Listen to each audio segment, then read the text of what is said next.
Next time on Game of Thrones. With enough coin, we could do anything. I could afford passage back to Westeros. The men here are murderers. They won't like you, but they're your brothers now. Say the Crown agrees to buy Ironwood solely from you. Lord Whitehill will be at your mercy, or you'll bring your houses to open war. You're running alive me! Kill them!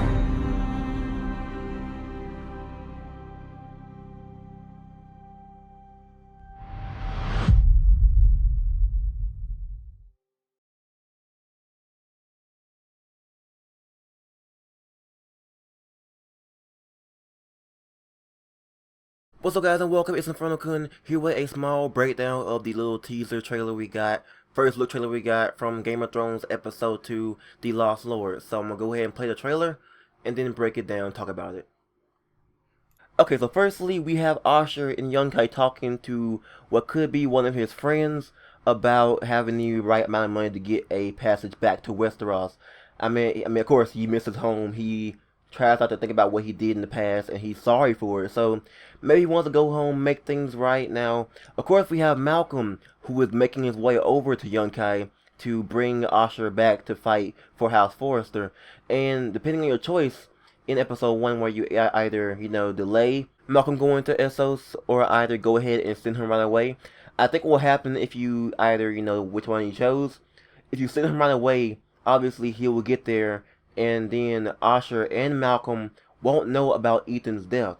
But if you go ahead and send him right away, or if you delay him going to Essos so fast, then Malcolm will know about Ethan's death and then inform Asher. Maybe there'll be some dialogue changes with that. So that's pretty cool, like a small alternate choice that could actually change the dialogue between Malcolm and Asher. So moving on, we have Jon Snow talking to Garrett about how people in Night's Watch probably isn't going to like Garrett because he isn't a hardcore killer like everyone else is. They probably make fun of him for being a squire formerly, but Garrett's background, he was a squire for House Forrester for so long. He had a dream to one day become a knight. Now this is close to getting him to actually a knight position where he's defending the wall, and it's pretty interesting for him for the most part because his character right now is just a squire who's just been exiled from Ironrath, so he has to go to the wall and join Night's Watch. Now, Garrett's character interests me the most because he's just a squire and he took out like so many people during the Red Wedding and he actually escaped. Then he took on 3 people during his family getting killed and everything else, and took out, one, or you determinedly took out 2 of them. So it's pretty interesting. He has a lot of potential in his character, for real. He has potential if he gets trained during the Night's Watch and learns how to wield a sword correctly and go ahead and, have a proper stance and fight. That'd be pretty awesome. I can see him actually becoming a pretty good swordsman, and that's why I think that he will actually do good in the Night's Watch. I mean, he has no other choice. He's just staying there because he's been exiled, so he has no choice but to fight for them, and everyone isn't going to like him at first, but I think he might just rise up. People might like him. He might do something good and become a strong character, so it's pretty interesting. But it's good to see Jon Snow. Obviously, he's pretty cool with him because he's acquired for the house that fought for House Stark, and, obviously Jon is part of that house in some way. But anyways, pretty awesome. I hope we actually get to stay around Jon a lot more, talk to him, actually have him becoming one of your only friends in the Night's Watch. So that's pretty awesome. Also, Garrett looks pretty badass in his Night's Watch outfit. Had to point that out. So, moving on to the next one we have, which is a pretty interesting one. Probably the most interesting thing I noticed in this trailer for the most part, other than Asher, because Asher's a badass. Anyways, we have Tyrion and Mira talking about, a little deal that could happen. It could go wrong, it could go good. But we have Tyrion making the deal. Hey, if we get Ironwood from you, then Lord Whitehill will be like, oh my god, we need your Ironwood, we can be friends. Or it could go wrong and it could start a war. That's probably where a choice could happen. You can either hope for the best, have the crown take the Ironwood, and hope that the Whitehills don't fight you over it, or you can probably just go ahead and give the Whitehills the Ironwood.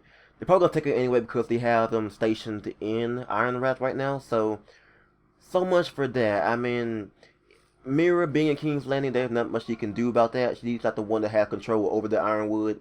That's pretty much the duty of the Lord. So it's a pretty interesting thing that Tyrion actually working out for Mira. Like, hey, it could go wrong or it could go good. So we'll see how that actually works out. That's pretty interesting. Now, moving on to the last thing, which is there's not much I can say, which is other than it's badass. Now we have Asher flipping the damn table. If that happens, if it's a choice to actually, yell at them or flip it, I'm flipping it. I don't care. They can kill me. I don't care.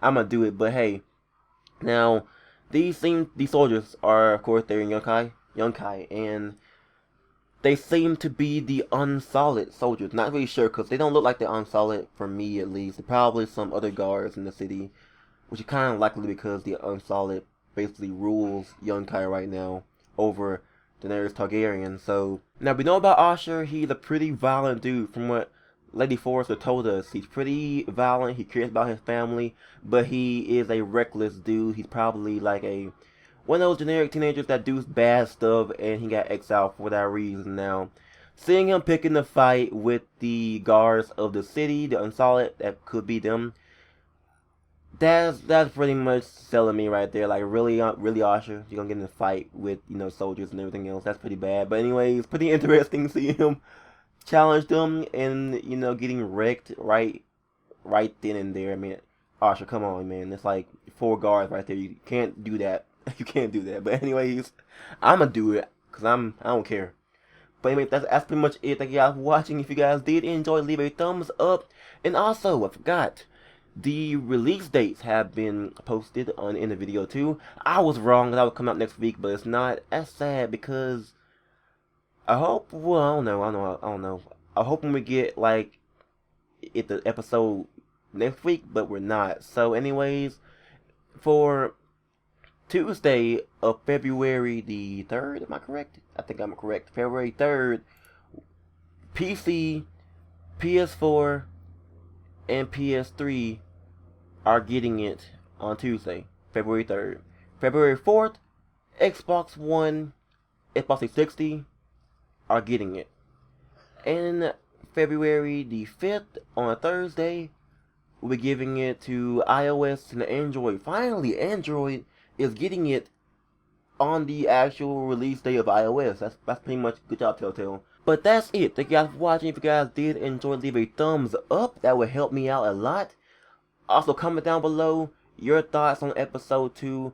Everyone have a great time playing The Lost Lords when it comes out. And be sure to hold yourself because there will be a lot of bad things.